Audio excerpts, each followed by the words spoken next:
Police सेवा में था, आईपीएस ऑफिसर था 2006 बैच का। पुलिस महानिरीक्षक था जब मैंने इस्तीफा दिया सेवा से। अब आईजी पद के बाद इस्तीफा देना बड़ी बात होती है, क्योंकि आप लोग कुछ सोचेंगे कि भाई चपरासी भी जो है सरकारी, वो नौकरी से अपने इस्तीफा नहीं देता, और आप तो इतने बड़े पद पे थे। तो बेसिकली मैं तो हूँ महाराष्ट्र से, मेरा जन्म हुआ है महाराष्ट्र में, लेकिन मेरा जो कैडर था यहाँ पे वो बिहार था, आईपीएस का 2006 बैच का। मैंने यहाँ विभिन्न जिला में सेवा दी है अपनी पुलिस की। पटना में भी मैं एसपी के तौर पे काम किया। तो यही है कि मेरा जो नाम था शिवदीप, वो मेरे माँ पिता ने दिया है मुझे, जैसा आपका हर एक का नाम हो ऐसा। लेकिन उस नाम को जो पहचान दी है, क्योंकि आज देश में जो नाम शिवदीप लांडे एक आईपीएस के तौर पे जाना जाता है, वो बिहार में मैंने जो कर्म किया, आप लोगों ने जो मुझे प्यार दिया, जो इज्जत दी, और जो एक नाम को एक वजूद दिया, पहचान दी, उसकी वजह से आज पूरी दुनिया में, इस कर्म भूमि की वजह से आज पूरी दुनिया में मेरी पहचान है। और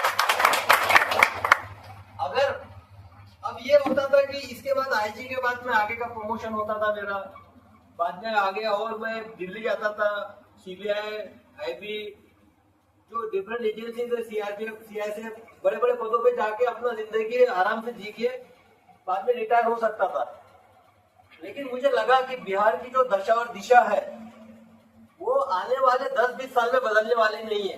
तो यहाँ पे बदलाव की जरूरत है।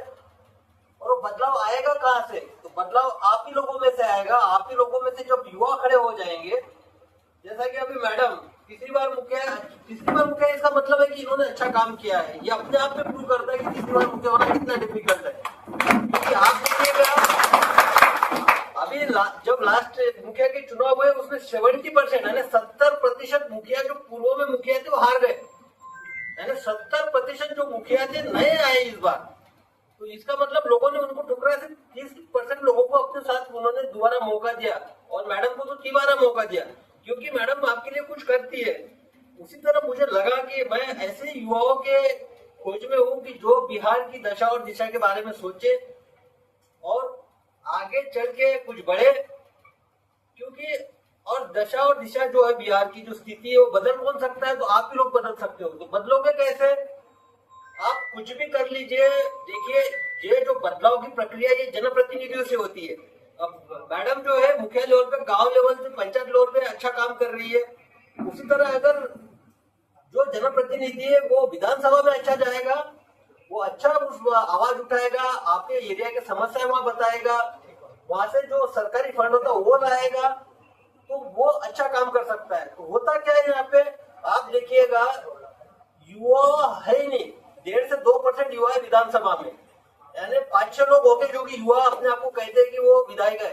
लेकिन 5-6 जो भी विधायक है, उनके दादा, परदादा, पिताजी, माताजी या कोई ना कोई चाचा वगैरह राजनीति में मंत्री था, एमएलए था, एमपी था, या तो उसके पीछे पैसा बहुत था बिजनेस का। तो जो जिसमें प्रभाव है, जिसमें एक ताकत है, जिसमें एक अलग सोच है बिहार में करने के लिए, क्या उनको मौका नहीं मिलेगा? तो उन युवाओं को मौका देने के लिए मैंने सोचा कि नहीं, मुझे अपने आप को नौकरी छोड़ना पड़ेगा और लोगों के बीच जाना पड़ेगा, और लोगों में जो लीडरशिप है, जो एक नेतृत्व दे सकते हैं, उन लोगों को खोजना पड़ेगा। तो सब मुझे बोलने लग गए कि यहाँ पे जो है, बिहार में कहावत है कि बेटी और वोट सिर्फ जात में देना है। तो सब बोले कि अगर जैसे ही आप आगे बढ़ोगे, कुछ भी करोगे, तो लोग जिस दिन वोटिंग के दिन जाएंगे तो वह जात पे वोट का बटन दबाएंगे, आप कुछ नहीं कर पाओगे। लेकिन मैं हमेशा पॉजिटिव सोचता हूँ, क्योंकि मुझे यहाँ के लोगों ने जो प्यार दिया, मेरे जात वगैरह देख के नहीं दिया, मेरे कर्म को देख के दिया है।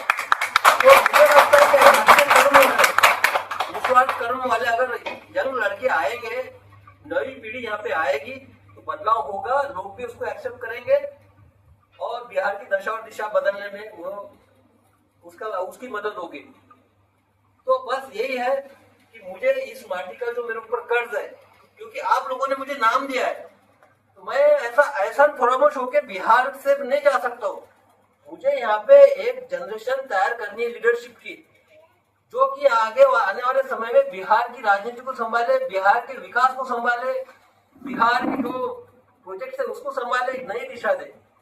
बस यही मेरा है कि भाई एक कदम बढ़ाए, माटी का जो कर्ज है उतारने के। इसमें मैं यहाँ मेहनत करूंगा, और ये मैं नहीं है कि भाई अभी मुझे छोड़ना है तो बस इलेक्शन होगा और चले जाऊंगा, नहीं, मैं ठान के आया हूँ कि मैं मेरे जिंदगी के आने वाले कम से कम 15 साल को यहाँ दूंगा। और मैं ट्राई करूंगा, मैं प्रयास करूंगा कि यहाँ पे लोगों की सोच में बदलाव आए और नई नई युवा पीढ़ी सामने आए।